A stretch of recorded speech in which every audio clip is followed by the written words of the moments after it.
ये वही जगह है जिसके बारे में दादी ने कहा था कि इस मंदिर के नीचे कुछ ऐसा है जिसे देखकर पूरा गांव कांप उठेगा। अरे कांपना तो मैं अभी से शुरू कर चुका हूँ भाई। ये देख मेरी टांग कांप रही है। लग रहा है कि किसी भूत का दरवाजा खोलने जा रहे। भूत नहीं, सच छिपा है यहाँ। ओहो, संदूक दिख रहा है। कहीं यही खजाना तो नहीं? नहीं, ये खजाना नहीं, ये सच का दरवाजा है। ये देख विक्रम, ये तो कोई नक्शा है, लेकिन इसका एक हिस्सा अधूरा है। मतलब हमें अधूरा नक्शा मिला है। अरे भाई, ये तो उस गेम जैसा हो गया जहां आधा रास्ता मिल जाता है और बाकी ढूंढो खुद। जिसे छिपाया गया है उसे बाहर नहीं लाना चाहिए, वरना गांव विनाश की ओर जाएगा। भाई, ये तो वही बाबा हैं, लेकिन ये रात को यहाँ क्यों घूम रहे हैं? चुप रहो। लगता है उन्हें भी सब कुछ पता है। रात को किसी ने मंदिर का दरवाजा तोड़ दिया। अरे ये जरूर कोई बाहर वाला है। सुना है मंदिर की नींव में कोई श्रापित चीज रखी हुई है। अगर वो बाहर आ गई तो पूरा गांव खत्म हो जाएगा।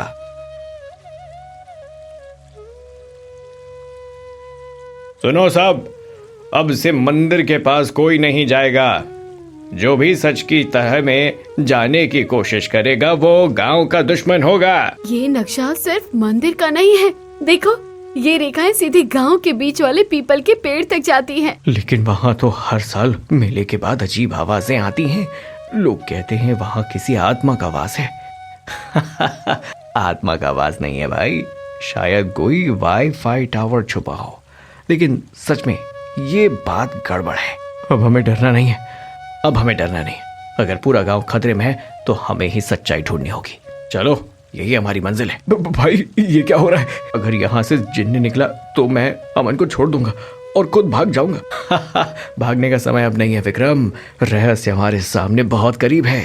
तो ये है वो खजाना जिसके लिए लोग सदियों से कहानियां सुनाते रहे हैं। भाई, अगर ये सब हमारा हो जाए तो पूरा बोधपुर शहर बन जाएगा। नहीं, ये सब गांव का है और शायद यही वो रहस्य है जिसे छिपाया गया था। तुमने सब बर्बाद कर दिया।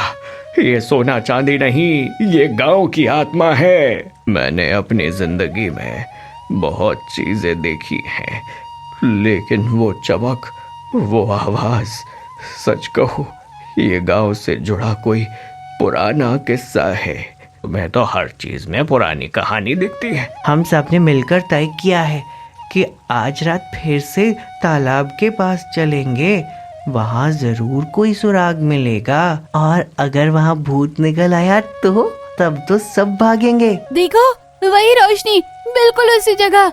इस बार रोशनी और जोरदार थी। अचानक पानी से धीमी आवाज़ें आने लगी, मानो कोई पुकार रहा हो। लगता है नीचे कुछ है। वो इंसान जैसा दिख रहा था, लेकिन उसका शरीर रोशनी से बना था। उसके चेहरे पर दुख और उम्मीद दोनों झलक रहे थे। मदद करो, मेरी कहानी अधूरी है।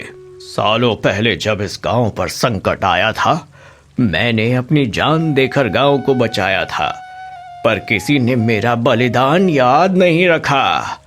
आज भी मैं उस अधूरे सच में बंधा हुआ हूँ। कौन हो तुम? हम सब तुम्हारी मदद करेंगे। तुम्हारा सच हम सबको बताएंगे। बच्चों के खेल हैं ये। रात को सपने देख आए होंगे। सच्चाई का बोझ बच्चों के कंधों पर था। अब उनके पास एक ही रास्ता था, गांव की पुरानी किताबें और दस्ताने खोजना। देखो, इसमें कुछ लिखा है। डायरी में दर्ज था गांव के गुमनाम नायक की कहानी, जिसमें अपने प्राण त्याग कर गांव की रक्षा की थी, लेकिन उसका कभी नाम नहीं सामने आया। यानी वही आत्मा है। हाँ, और हमें उसका सच सबके सामने लाना होगा। रात में फिर से आत्मा बच्चों के सामने आई। रहस्य अब खुलने की ओर ही था, लेकिन इसके साथ ही एक नया डर भी था, क्योंकि अगर सच सामने आता तो गांव की पुरानी मान्यताओं और कहानियों की बुनियाद हिल सकती थी। बच्चों ने एक ऐसी राह चुनी थी जहां साहस और डर दोनों का सामना करना था। दोस्तों, पिछली बार जब हम यहाँ आए थे तो अजीब सी हवा चलने लगी थी। वो नक्शा भी अचानक गायब हो गया था। हाँ, और वो खुरचने जैसी आवाज अभी तक मेरे कानों में गूंज रही है। डरो मत, सच में कोई रहस्य है तो आज हम उसे खोल कर ही रहेंगे। तुम लोग समझ नहीं रहे हो, ये जगह सिर्फ पत्थरों का ढेर नहीं है, ये उन आत्माओं का घर है जिन्हें कभी चैन से सोने नहीं दिया गया। ये तो कोई गुप्त तहखाना लगता है। चलो अंदर चलते हैं, शायद हमें वहीं पर रहस्य का जवाब मिले। नहीं, वहां जाना खतरनाक है। नहीं, वहां जाना खतरनाक है। मैंने अपने बचपन में सुना था, उस तहखाने में जाने वाला कभी वापस नहीं लौटेगा। अगर डर के कारण रुक जाएंगे तो सच कभी सामने नहीं आएगा। हमें तो जाना ही होगा। वो सुरंग न जाने कितने सालों से बंद पड़ी थी। दीवारों पर बने चित्र मानो उन्हें पुरानी त्रासदी की कहानी सुना रहे हो। ये सब किसी पुराने युद्ध की तस्वीर लगती है। शायद यही वजह रही होगी कि यहाँ कोई रहस्य छुपा है। देखो, यहाँ कुछ लिखा हुआ है, जो सत्य को खोजेगा वो ही मुक्ति पाएगा। ये संकेत अच्छे नहीं है, ये जगह श्रापित है। ये आवाज कोई इंसान है या कुछ और? वो छाया इंसान थी या आत्मा, कोई नहीं जानता, मगर उसकी उपस्थिति ने सबके दिलों की धड़कनें रोक दी। वो देखो, मैंने कहा था ना, ये जगह मृत आत्माओं का घर है। रुको, शायद ये हमें कोई संदेश देना चाहती है। वो कुआं गांव के प्राचीन रहस्य का केंद्र था। सदियों से गांव वाले इसे शापित मानते थे और इसके पास कोई नहीं जाता था। क्या सचमुच इसका जवाब नहीं मिलेगा? मैं नीचे उतरूंगा। अगर यही रहस्य की चाबी है तो डरने का समय नहीं है। नहीं मोहन, मैं उतरूंगा, ये मेरी जिम्मेदारी है। वो संदूक वही था जिसमें छुपा था शिवपुर का सबसे बड़ा रहस्य, मगर क्या उसे खोलना आसान था? राहुल, जल्दी ऊपर आओ। चलो इसे खोलते हैं। नहीं, इसे खोलना खतरनाक होगा। इसमें सिर्फ सोना या जवाहरात नहीं, श्राप भी हो सकता है। लेकिन अगर हम इसे नहीं खोलेंगे तो सच कभी सामने नहीं आएगा। ये समय है उस रहस्य से पर्दा उठाने का, चाहे जो भी अंजाम क्यों ना हो। रात गहरी हो चुकी थी। रामपुर गांव के लोग धीरे धीरे चौपाल पर इकट्ठा हो रहे थे। सबके चेहरे पर डर और जिज्ञासा साफ झलक रही थी। गांव के बच्चे भी अपनी माओ की गोद में दुबके हुए थे। किसी को समझ नहीं आ रहा था कि आखिर इन रहस्यमयी घटनाओं के पीछे कौन क्या है। तुम लोगों ने सुना, कल रात पुराने कुएं के पास से रोने की आवाजें आई थी। हाँ, मैंने भी सुनी थी। पहले लगा कोई औरत रो रही है, लेकिन जब पास आया तो वहां कोई नहीं था। अरे ये सब बकवास है, जरूर हमें कोई डराने की कोशिश कर रहा है ताकि हम गांव छोड़ दें। इसी बीच रामू और गोपाल भी चौपाल पहुंचे। दोनों के चेहरे पर भी चिंता साफ थी। गांव वालों, मैंने और गोपाल ने कल रात उस पुराने घर में कुछ अजीब देखा। हाँ, वहां पुरानी दीवार पर कुछ निशान बने हुए थे, जैसे किसी ने खून से लिखा हो। खून से? खून से? ये सब नया नहीं है। कई साल पहले भी ये गांव रहस्यों से भरा हुआ था। तुम्हें उस कहानी के बारे में पता नहीं, लेकिन मैं जानता हूँ। सबके रोंगटे खड़े हो गए। माहौल में और भी डरावनापन हो गया था। तभी अचानक चौपाल के पास खड़े एक बूढ़े बाबा ने खांसते हुए कहा, कौन सी कहानी बाबा? पुराने जमींदार की, जिसने अपने लालच और अत्याचार से गांव वालों का खून चूसा था। कहते हैं उसकी आत्मा आज भी चैन से सो नहीं पाई है और वही इन रहस्यमयी घटनाओं के पीछे है। गांव वाले हैरान रह गए। किसी ने सोचा भी नहीं था कि पुराना इतिहास अब भी जिंदा हो सकता है। अगर ये सच है तो हमें उस राज को उजागर करना ही होगा। डर डर कर जीने से अच्छा है एक बार सच का सामना करना। हाँ, हम सब मिलकर उस पुराने हवेली में चलेंगे। वहीं से ये सब शुरू हुआ है और वहीं खत्म भी होगा।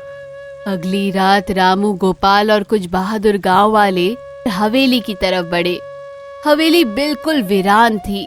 टूटी खिड़कियां, जाले से भरी दीवारें और अंदर से आती रहस्यमयी हवा सबके दिलों की धड़कन तेज कर रही थी। मुझे अच्छा नहीं लग रहा, चलो वापस चलते हैं। डरोगे तो सच कैसे पता चलेगा, चुपचाप मेरे पीछे आओ। कौन है वहां, सामने आओ। रामू, लगता है हमें ऊपर जाना होगा। सब अंदर दाखिल हुए। हवेली के अंदर अंधेरा और सन्नाटा पसरा था। अचानक ऊपर की मंजिलों से कदमों की आवाज सुनाई दे रही थी। सबने साहस जुटाया और सीढ़ियां चढ़ने लगे। सीढ़ियों पर हर कदम जैसे रहस्य की गहराई में उतर रहा था। ऊपर पहुंचते ही दीवार पर पुरानी तख्ती लटकी मिली, जिस पर लिखा था, सच कभी दबा नहीं रह सकता। इसका क्या मतलब है? इसका मतलब है हवेली के नीचे कुछ छिपा हुआ है। वही राज है जो आज तक हमें परेशान कर रहा है। सब लोग हवेली के तहखाने की ओर बढ़े। जैसे ही दरवाजा खोला गया, अंदर से ठंडी हवा का झोंका आया और दीवारों पर अजीब सी लिखावट नजर आने लगी। लेकिन ये किसने बनाए? देखो, ये वही निशान है जिसकी बात मैंने की थी। तभी अचानक तहखाने के कोने से एक परछाई हिली। सबकी सांसें थम गई। रोशनी जैसे ही उस पर पड़ी, सबके सामने खड़ी थी एक रहस्यमयी औरत। भूत! मैं भूत नहीं हूँ, इस गांव के पुराने जमींदार की बेटी हूँ और मैं तुम्हें सच्चाई बताने आई हूँ। सब स्तब्ध थे, कोई हिल नहीं पा रहा था।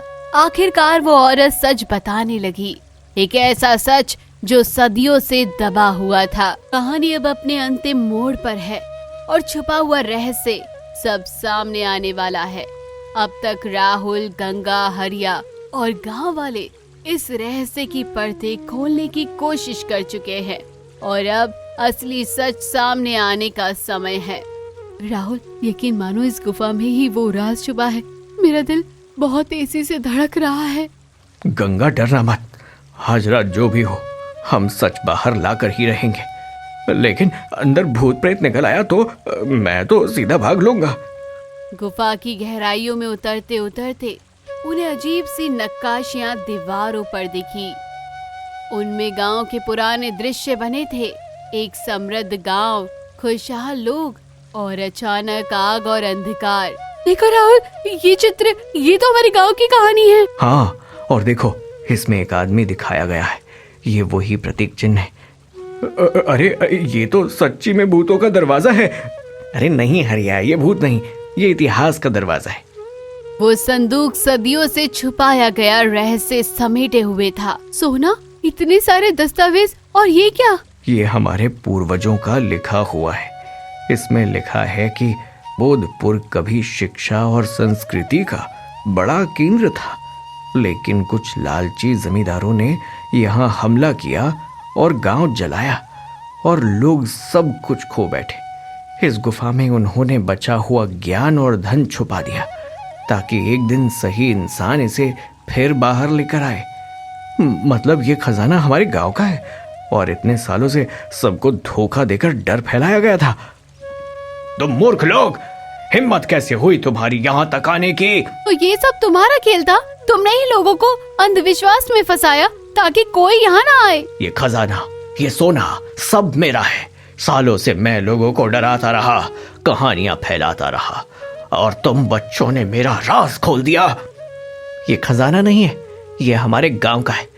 अब तुम्हारा झूठ सबके सामने आएगा। गांव वालों, ये देखो, ये हमारा खोया हुआ इतिहास है और ये आदमी जिसने हमें बरसों अंधविश्वास में रखा। लेकिन अब डरने की जरूरत नहीं है। ये सोना, ये किताबें, ये सब गांव का है। धोखेबाज, हमने इसे गुरु माना और इसने हमें डराया। और डर के मैंने भी आज बड़ा काम कर दिया। अब हमारा गांव फिर से बसेगा, सच और मेहनत से। यही असली खजाना है। इस तरह रामपुर का रहस्य खुला। असली भूत कोई परछाई नहीं, बल्कि इंसान का लालच होता है। राहुल, गंगा और हरिया ने हिम्मत और एकजुटता से गांव को सच दिखाया और गांव वालों ने सीखा कि डर और अंधविश्वास से बड़ा हथियार ज्ञान और सत्य है। तो दोस्तों, कैसी लगी कहानी कमेंट बॉक्स में जरूर बताइए और अभी तक चैनल सब्सक्राइब नहीं किया है तो जरूर कर लीजिए। मिलते हैं अगली वीडियो में।